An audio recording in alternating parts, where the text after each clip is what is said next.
Hello and welcome to Seoul Report, a weekly interview program on KBS World Radio. I'm Matt Kelly. My guest today is David Kilburn, a freelance journalist and the founder of the Tea Museum, a company that creates teas and herbal blends in Korea and Japan. David was born and raised in the United Kingdom, where he was active in a number of arts and preservation-related organizations. He's brought that passion to Korea, his home now of over 20 years, where he's worked to preserve the traditional Korean residences called Hanok from falling under the wrecking ball of a rapidly modernizing city. During our conversation, I'll talk with David Kilburn about his love of the Hanok, his efforts to preserve what's left of them in Seoul, and why he thinks many Koreans are losing contact with their traditional culture. We'll be back in a moment, so please stay tuned.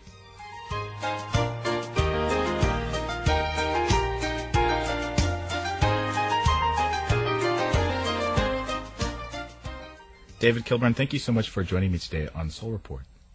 Thank you. You moved to Korea over 20 years ago. What initially brought you here? At the time, I was working as a journalist in Tokyo, and one day, just before the Seoul Olympics, an editor said to me, "You should go over to Korea and see if there's a story there." And so I made a number of trips to Korea. I interviewed some businessmen, some tribal leaders, and one day I came across a Hanok. And I understand that that first visit was in 1987. Yes. And the home was purchased in 1988? Yes. And why did you suddenly decide to make the investment of a home 1 year after you first visited? Well, one reason is that my wife is Korean, so there was always a good reason for coming to Korea. Also, I found it a very interesting country, very beautiful. The survival of traditional arts and crafts, the mountain landscape, are all great attractions. And I thought the Hanok was a beautiful, natural kind of architecture. For somebody who is visiting Korea today, some 22 years after you first purchased your home, what would you say would be some of the major differences in the Seoul of 1977-78 and the Seoul of 2010? Well, I think the biggest difference is clearly that Korea is more prosperous. The infrastructure of the city has improved enormously, mass transport, bridges, airports. The variety of goods in the shops has broadened. People are more affluent, although they're still hard-pressed for money. And there's been a tremendous building boom, particularly in the South Seoul.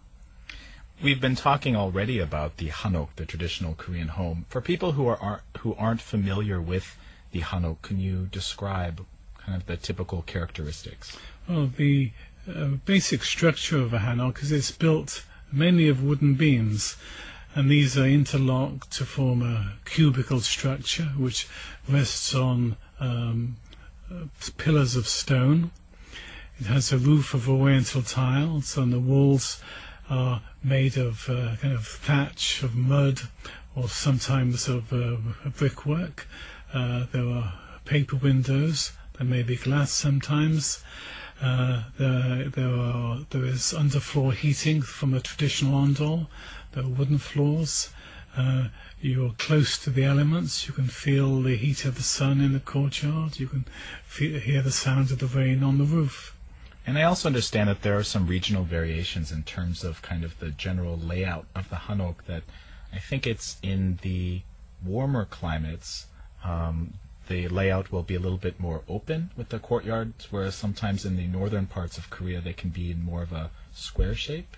Well, one of the functions of a Hanok is clearly to protect people from the elements, and in the past the winters in Seoul were much more severe than they are now. And if you look at pictures of old Hanoks from, say, the far south near Busan and the far north, you can see that the southern Hanoks do tend to be more open. The climate is warmer there. There's less need for protection from northern winds. I've seen photographs of your Hanok in the Bukchon neighborhood here in Seoul, and it's really a phenomenally beautiful structure. And obviously a lot of care has gone into the renovation and the protection of it. Can you talk a little bit about what you and your wife have done to restore your home, how old it is, the condition it was in when you found it. Our Hanok, like many of those in our own district, was built sometime from the late 1920s. This was when the Yangban, the former aristocrats who associated with the royal court, began to sell their land holdings in Bukchon, and ordinary people began to move in and build more modest houses. So although it is relatively new in terms of Korean history, it was still built using traditional techniques. We've changed very little. We installed a modern kitchen, a flush toilet, a modern bathroom. We replaced the coal brick ondol with piped hot water ondol. And that was about all. We improved some of the woodwork. We put some dragon tiles on the roof, a stone tank in the garden with fish and lilies. And there we are. Well, I would like to talk more about the larger neighborhood that your home is in a moment, but more generally, why do you think it's important to preserve these Hanok traditional-style Korean homes? Well, I think Hanoks are a unique form of architecture, and they are unique to Korea. They're a very important part of Korean culture, and I think for this reason they should be valued more highly by Koreans. They also have a much more broad interest as well, and this is why UNESCO earlier this year made 2 old Hanok villages into World Heritage Sites. A World Heritage Site is something that is more than a building or place of local interest. It's something that is considered of value to all of humanity. In other words, it has a global relevance, a global implication. And I think Korea, as the home of the Hanok, should treasure it, not just for itself, but for the world. In London, the British Museum has a Hanok installed there. It would be a great pity if one day the only surviving Hanoks were in overseas museums. I have heard that as recently as a couple generations ago, there were something like 900,000 Hanoks in what is now Seoul. And that number has dwindled to something that is just a minuscule number. Can you talk about the current number of Hanoks in the city? Well, I don't know how many there are in the city as a whole, but in Bukchon, according to a government survey in 1985, there were about 1,518 Hanoks there. The number is now no higher than 900.